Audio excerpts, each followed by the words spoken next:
Ano ang kailangan mong suriin upang magkaroon ng maayos na pagtingin sa paligid habang ikaw ay nagmamaneho? A. Tamang pag-aayos ng upuan ng driver at salamin sa gilid at likuran. B. Bukas na mga bintana. C. Lahat ng ilaw ay malinis. Ang tamang sagot, letter A. Tamang pag-aayos ng upuan ng driver at salamin sa gilid at likuran. Ano ang mga code ng driver's license o restriction para sa lisensya sa pagmamaneho ng hindi profesional ng maliit na sasakyan? A. 1, 3. A. A1. D. B. 1, 2, 4, 6. A. A1. B. B1. B2. BE. C. 1, 5. A. A1. CE. Ang tamang sagot, letter B. 1, 2, 4, 6. A. A1. B. B1. B2. BA. Kung nagmamaneho sa daan o lane na malapit sa dulo nito, ano ang una mong dapat gawin upang makapasok ng hindi nakakaabala sa daloy ng ibang trapiko? A. Lumipat bigla ng daan o lane sa kaliwa. B. Iangkop ang bilis ng daloy ng trapiko. C. Pumili ng isang angkop na agwat sa kaliwang daanan o lane. Ang tamang sagot, letter B. Iangkop ang bilis ng takbo sa daloy ng trapiko. Alin sa mga sumusunod ang nakalarawan? A. Bawal pumasok ang kotse. B. Bawal pumasok ang bus. C. Bawal pumasok ang may kabit na trailer. Ang tamang sagot, letter C. Bawal pumasok ang may kabit na trailer. May isang puti na linya sa kanang bahagi ng kalsada ang tumabilis papunta sa iyong kaliwa. Ito ay nagpapakita na A. May nagdudugtong na intersection sa unahan. B. Ang kalsada ay magiging makitid. C. Ikaw ay paparating sa construction area. Ang tamang sagot, letter B. Ang kalsada ay magiging makitid. Alin sa mga sumusunod ang nakalarawan? A. School zone. B. Lugar tawiran. C. Palaruan. Ang tamang sagot, letter B. Lugar tawiran. Alin sa mga sumusunod ang nakalarawan? A. Bawal pumasok ang jeepney. B. Bawal pumasok ang bus. C. Bawal pumasok ang kotse. Ang tamang sagot, letter A. Bawal pumasok ang jeepney. Maliban sa brake rotors, brake pads, at brake pipes, ano pa ang isang mahalagang parte ng brake system? A. Brake lining. B. Brake shoe. C. Brake caliper. Ang tamang sagot, letter C. Brake caliper. Ano ang pangunahing gamit ng bahaging ito ng motorsiklo na pinapaikot ng rider gamit ang kanang kamay? A. Para magpreno sa likuran. B. Para magpalit ng kambyo. C. Para ibaba o itaas ang RPM ng makina. Ang tamang sagot, letter C. Para ibaba o itaas ang RPM ng makina. Ano ang ibig sabihin ng baliktad na tatsulok na may pulang border? A. Huminto at magpatuloy. B. Magdahan-dahan. C. Magbigay ng karapatan sa daan. Ang tamang sagot, letter C. Magbigay ng karapatan sa daan. Ano ang ibig sabihin ng ilaw trapiko na ito? A. Humanda sa paghinto. B. Huminto kapag nagpalit ng pula. C. Huminto kung kinakailangan. Ang tamang sagot, letter A. Humanda sa paghinto. Ano ang dapat suriin ng driver ng motorsiklo? A. Saddlebag, top box, oil ng makina, transmission fluid, pedal ng preno, speedometer. B. Reserbang gulong, brake pads at shoes, silinyador. C. Ang kabuuang kondisyon ng sasakyan bago bumiyahe. Ang tamang sagot, letter C, ang kabuuang kondisyon ng sasakyan bago bumiyahe. Aling larawan ang nagpapakita ng obstruksyon ng paglabag? A, B, or C? Ang tamang sagot, letter C. Ano ang dapat na sukat ng pinasadyang registered box o carrier ng motorsiklo? A, 2 feet by 2 feet by 2 feet. B, 2.5 feet by 2.5 feet by 2.5 feet. C, 3 feet by 3 feet by 3 feet. Ang tamang sagot, letter A, 2 feet by 2 feet by 2 feet. Paano mo dapat iposisyon ang iyong paa habang nagmamaneho ng motorsiklo? A, nakapirmi at komportable sa apakan ng paa. B, bahagyang nakapatong sa apakaan ng paa. C, marahang nakaapak sa preno at kambyo. Ang tamang sagot, letter A, nakapirmi at komportable sa apakan ng paa. Ano ang kahulugan ng simbolo na pantrapiko na kulay asul at puti na parehaba o parisukat ang hugis? A, nag-uutos ng direksyon. B, nagbibigay babala. C, nagbibigay impormasyon. Ang tamang sagot, letter C, nagbibigay impormasyon. Ano ang kahulugan ng kulay dilaw na bangketa? A, bawal pumarada dito. B, bawal magsakay o magbaba dito. C, paradahan ng mga gagarahe. Ang tamang sagot, letter B, bawal pumarada dito. Ano ang kahulugan ng kulay pulang bangketa? A, bawal pumarada dito. B, bawal magsakay o magbaba dito. C, paradahan ng mga gagarahe. Ang tamang sagot, letter B, bawal magsakay o magbaba dito. Ang sasakyan sa harapan mo ay nagdidilaw na ilaw. Ano ang ibig sabihin nito? A, sira ito. B, mabagal na paggalaw. C, kotse ng doktor. Ang tamang sagot, letter B, mabagal na paggalaw. Alin sa mga sumusunod ang nakalarawan? A, bawal pumasok ang truck. B, bawal pumasok ang bus. C, bawal pumasok ang kotse. Ang tamang sagot, letter A, bawal pumasok ang truck. Hindi ka maaring lumampas sa dilaw o puti na linyang putol-putol. A, kapag ikaw ay kakaliwa. B, kapag ikaw ay mag-overtake sa one-way street. C, kapag ikaw ay magiging balakid sa daloy ng trapiko. Ang tamang sagot, letter C, kapag ikaw ay magiging balakid sa daloy ng trapiko. Ang palatandaan na ito ay indikasyon na A, intersection. B, hospital zone. C, highway. Ang tamang sagot, letter B, hospital zone. Ang taong may kapansanan ay maaring magkaroon ng lisensya sa pagmamaneho kung A, nakasulat sa lisensya ang kanyang karamdaman. B, nakasulat sa student permit ang kanyang karamdaman. C, may kasamang kwalipikadong nagtuturo. Ang tamang sagot, letter A, nakasulat sa lisensya ang kanyang karamdaman. Alin sa mga sumusunod ang nakalarawan? A, panganib sa nahuhulog na bato. B, sirang kalsada. C, matarik ang kalsada.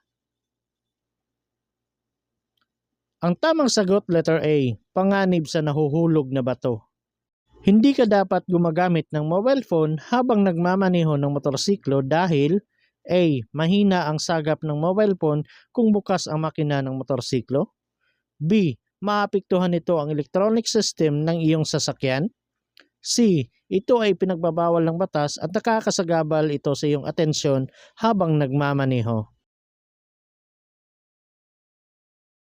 Ang tamang sagot, letter C, ito ay pinagbabawal ng batas at nakakasagabal ito sa iyong atensyon habang nagmamaneho.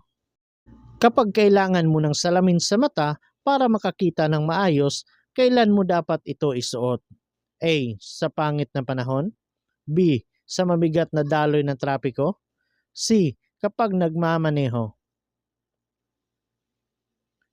Ang tamang sagot letter C, kapag nagmamaneho. Ano ang dapat mong gawin kapag pinapatakbo ka ng pulis pantrapiko kahit pula na ang traffic light o sinyas na nagpapahinto? A. Hindi ka dapat sumunod sapagkat kung susunod ka ay huhulihin ka. B. Dapat kang sumunod. C. Hindi mo dapat pansinin ang pulis pantrapiko at hintayin ang traffic light na maberde. Ang tamang sagot letter B. Dapat kang sumunod. Totoo ba na ang di kumikilos na pulang trapikong ilaw ay nangangahulugang dapat kang huminto hanggang ang sangang daan ay maging maaliwalas para magpatuloy? A. Totoo. B. Hindi totoo. C. Walang sagot. Ang tamang sagot letter B. Hindi totoo. Ang mga driver ay nararapat na magbigay daan sa mga sasakyang may blinkers at sirena na nakabukas dahil sila ay A. Malaking sasakyan. B. Maliit na sasakyan. C. Sasakyang tumutugon sa gipit na kalagayan or emergency. Ang tamang sagot letter C. Sasakyang tumutugon sa gipit na kalagayan or emergency. Ang busina ay para sa A. Pampagising. B. Ingay. C. Magbigay babala para makaiwas sa disgrasya. Ang tamang sagot letter C. Magbigay babala para makaiwas sa disgrasya. Sino ang may prioridad sa intersection kung may dalawang sasakyan ang dumating? A.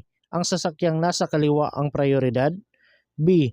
May prioridad ang higit na mas malaking sasakyan. C. Ang sasakyang nasa kanan ang may prioridad. Ang tamang sagot letter C. Ang sasakyang nasa kanan ang may prioridad. Ano ang ibig sabihin ng sinyas trapiko na ito? A. Bawal pumasok ang masasakyang 30 taon ang edad. B. Pinakamababang itinakdang bilis. C. Katapusan ng pinakamataas na itinakdang bilis. Ang tamang sagot letter C. Katapusan ng pinakamataas na itinakdang bilis. Ano ang dapat mong gawin kapag nakita mo ang ilaw trapiko na ito? A. Magpatuloy. B. Maghintay sa pulang ilaw. C. Magpatuloy kapag walang sagabal sa kabila.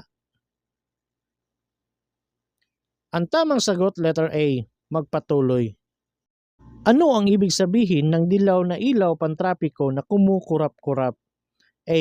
Bagalan at takbo at magpatuloy kung walang panganib. B. Hintayin hanggang maging berde ang ilaw.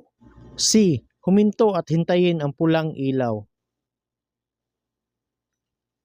Ang tamang sagot letter A. Bagalan ang takbo at magpatuloy kung walang panganib. Ang dubling buong dilaw na linya ay A. Hindi dapat tawiran kailanman. B. Ay hindi dapat tawiran maliban kung may pag-iingat. C. Wala sa pagpipilian. Ang tamang sagot letter A ay hindi dapat tawiran kailanman. Ang mga traffic signs na nagbibigay ng impormasyon tungkol sa mga batas at regulasyong pantrapiko na kung hindi papansinin ay tinuturing na paglabag at tinatawag na A. Regulatory signs. B. Warning signs. C. Informative signs. Ang tamang sagot letter A. Regulatory signs. Alin sa mga sumusunod ang nakalarawan? A. Madulas ang kalsada. B. Baku-bakong kalsada. C. Matarik na kalsada. Ang tamang sagot letter B. Baku-bakong kalsada. Alin sa mga sumusunod ang nakalarawan? A. Bawal ang lumiko.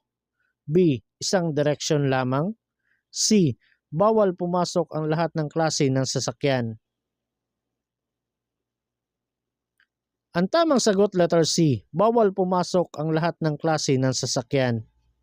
Kung liliko pa kanan, nararapat na A. Bagalan ang takbo, manatili sa pinakalabas na bahagi ng daan at magsignal upang lumiko sa kanan. B. Manatili sa kaliwang bahagi ng kalsada at magsignal upang lumiko sa kanan 15 metro bago lumiko. C. Manatili sa kanang bahagi ng daan at magsignal upang lumiko sa kanan 30 metro bago lumiko. Ang tamang sagot letter A, bagalan ang takbo, manatili sa pinakalabas na bahagi ng daan at mag-signal upang lumiko sa kanan. Ano ang ibig sabihin ng paunang babala sa pagtawid sa riles ng tren? A. Upang bigyang abiso ang bilis ng mga motorista. B. Para balaan ang mga motorista na hindi sila pwedeng tumawid kahit kailan. C. Para balaan ang mga motorista na may level ng pagtawid sa riles sa unahan. Ang tamang sagot letter C. Para balaan ang mga motorista na may level sa pagtawid sa riles sa unahan. Ano ang magiging resulta ng hindi pagpatay ng signal light matapos lumiko sa intersection? A. Nakapagpapalito sa lahat ng mga nasa daan. B. Nakapagpapalito sa lahat ng mga motorista. C. Nakapagpapalito sa lahat ng mga tagapagpatupad ng batas pantrapiko. Ang tamang sagot letter A, nakapagpapalito sa lahat ng mga nasa daan. Ang mga linya, simbolo at mga salitang nakapinta sa kalsada ay tinatawag na A. Mga traffic signals. B. Pavement markings. C. Traffic hazards. Ang tamang sagot letter B, pavement markings. Ano ang dapat gawin ng isang driver kung siya ay dadaan sa isang kalye na maraming tumatawid? A. Bagalan ang takbo, maging alerto o maingat at tingnan kung ligtas ang pagdaan. B. Magpatuloy sa normal na bilis ng takbo. C. Bumusina at pailawin ang mga headlights. Ang tamang sagot letter A. Bagalan ang takbo, maging alerto o maingat at tingnan kung ligtas ang pagdaan. Sa anong pangyayari maaring pumarada sa harapan ng pasukan ng ospital? A. Kapag sumusundo ng pasyente. B. Wala. C. Kapag empleyado ka ng ospital. Ang tamang sagot letter B. Wala. Hindi ka dapat gumagamit ng mobile phone habang nagmamaneho. A. Dahil mahina ang pagkatanggap kapag umaandar ang makina. B. Dahil makakaapekto ito sa electronic system ng sasakyan. C. Dahil maaring makasagabal ito sa atensyon. Ang tamang sagot letter C. Dahil maaring makasagabal ito sa atensyon. Kapag papalapit sa isang crosswalk o linya ng taong naglalakad, dapat kang A. Bumusina nang huminto sa pagtawid ang taong naglalakad. B. Huminto at maghintay sa taong naglalakad. C. Bilisan ang iyong bilis. Ang tamang sagot letter B. Huminto at maghintay sa taong naglalakad. Kailan mo dapat suriin ang level ng langis ng iyong makina? A. Kada 600 km. B. Bago ang mahahabang lakbayin. C. Umagang umaga. Ang tamang sagot letter B. Bago ang mahahabang lakbayin. Alin sa mga sumusunod ang nakalarawan? A. Lugar ng ospital. B. Lugar ng paaralan. C. Daang tren. Ang tamang sagot letter B. Lugar ng paaralan. Sakaling may nakabanggaan sa kalsada na kinasangkutan ng isang tao, ano ang una mong dapat gawin? A. Huminto, suriin ang sitwasyon at bigyan ng nararapat na tulong ang taong nabangga. B. Humanap ng ligtas na lugar na paparadahan ng iyong sasakyan. C. Tumawag ng pulis o kamag-anak para sa iyong seguridad at kaligtasan. Ang tamang sagot letter A. Huminto, suriin ang sitwasyon at bigyan ng nararapat na tulong ang taong nabangga. Kung kakaliwa, saan dapat nakaposisyon ang iyong motorsiklo? A. Sa pinakamalapit na kurbada ng highway. B. Sa pinakamalapit na gitna ng highway. C. Sa pinakamalapit sa gilid na linya ng highway. Ang tamang sagot letter B. Sa pinakamalapit sa gitna ng highway. Sa rotonda, alin ang may karapatan sa daan? A. Ang sasakyang nakaharap sa birding ilaw. B. Ang sasakyang papasok pa lamang sa rotonda. C. Ang sasakyang nasa paligid ng rotonda. Ang tamang sagot letter C. ang sasakyang nasa paligid ng rotonda. Sino ang particular na hindi kasama sa Republic Act No. 10666? A. Batang nangangailangan agad ng atensyong medikal. B. Batang kailangang pumunta sa paaralan. C. Lahat ng nabanggit. Ang tamang sagot, letter A. Batang nangangailangan agad ng atensyong medikal. Upang makatulong sa pagbawas ng polusyon sa hangin, ano ang dapat mong gawin sa iyong preno? A. Pumreno ng maayos. B. Pumreno ng madalas. C. Pumreno ng biglaan.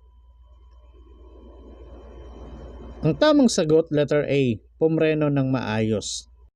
Sa mga rotonda, alin sa mga sumusunod na mga sasakyan ang mayroong right of way? A. Ang sasakyan na nakaharap sa berdeng ilaw. B. Mga sasakyan na papasok pa lamang. C. Mga sasakyan na nasa rotonda. Ang tamang sagot, letter C. Mga sasakyan na nasa rotonda. Kailan ka dapat mag-signal kung ikaw ay liliko pa kanan? A. Habang lumiliko. B. Pagkatapos lumiko. C. Bago lumiko. Ang tamang sagot, letter C. Bago lumiko. Habang nagmamaniho, gusto mong lumiko pakaliwa sa minor na kalsada. Paano ang gagawin mo? A. Manatili sa gitna ng daan. B. Magmabilis na lumipat. C. Huwag magmadali at ayusin lamang ang paglipat. Ang tamang sagot, letter C. Huwag magmadali at ayusin lamang ang paglipat. Ang kulay berdeng traffic light sa intersection ay nangangahulugang A. Pinahihintulutang tumawid ang mga tao sa lahat ng tawirang pangtao. B. Hindi pinahihintulutang tumawid ang mga tao sa lahat ng tawirang pangtao. C. Ang mga sasakyan sa kabilang kalsada ay nakahinto. Ang tamang sagot, letter C. Ang mga sasakyan sa kabilang kalsada ay nakahinto. Alin sa mga sumusunod ang gawaing paglabag sa pavement markings? A. Pagbusina. B. Bigla ang pagbagal ng takbo habang nakaberding ilaw. C. Paghinto at pagbaba ng mga pasahero sa tawiran ng tao. Ang tamang sagot, letter C. Paghinto at pagbaba ng mga pasahero sa tawiran ng tao. Ang traffic light ay nagpalit mula berde pa dilaw habang pasangang daan ka. Ano ang dapat mong gawin? A. Magpatuloy lang sa iyong kasalukuyang bilis. B. Huminto kahit nasa sangang daan. C. Huminto bago magsangang daan. Ang tamang sagot, letter C. Huminto bago magsangang daan. Sa panahon ng pagkakasakit, ang iyong kakayahan sa pagmamaneho ay maaring humina. Nararapat na ikaw ay A. Uminom lamang ng mababang dos ng anumang uri ng gamot sa lahat ng panahon para masiguro ang kaligtasan. B. Laging bisitahin ang iyong doktor bago magmaneho lalo na sa mahahabang biyahe. C. Maging malusog sa pangangatawan at pag-iisip at huwag magmaneho pagkatapos uminom ng gamot. Ang tamang sagot, letter C. Maging malusog sa pangangatawan at pag-iisip at huwag magmaneho pagkatapos uminom ng gamot. Ang ibig sabihin ng dubling putol-putol na linya sa daan ay A. Bawal mag-overtake sa kaliwang parte. B. Bawal mag-overtake sa kanang parte. C. Pwede kang mag-overtake sa kaliwa o sa kanan kapag walang panganib. Ang tamang sagot, letter C. Pwede kang mag-overtake sa kaliwa o sa kanan kapag walang panganib. Sa anong pagkakataon na hindi maaring mag-overtake? A. Tuwing gabi. B. Kung umuulan. C. Sa blind curve. Ang tamang sagot, letter C. Sa blind curve. Ano ang maximum at pinahintulutang lapad ng saddlebox o bag? A. 14 na pulgada mula sa magkabilang gilid. B. 16 na pulgada mula sa magkabilang gilid. C. 18 pulgada mula sa magkabilang gilid? Ang tamang sagot, letter A, 14 na pulgada mula sa magkabilang gilid. Ano ang dapat gawin kapag nagmamaneho sa highway na may maraming lubak? A. Bilisan ang takbo. B. Bagalan ang takbo. C. Palaging lumipat ng daan o lane. Ang tamang sagot, letter B, bagalan ang takbo. Ayon sa Republic Act 4136, ang student driver's permit ay dapat hindi bababa sa edad na A. 16 na taong gulang, B. 18 taong gulang, C. 20 taong gulang. Ang tamang sagot, letter A, 16 na taong gulang. Kung walang linyang minarkahan sa kalsada, dapat kang magmaneho. A. Malapit sa kanang bahagi ng kalsada. B. Kahit saang bahagi ng kalsada. C. Sa gitna ng kalsada.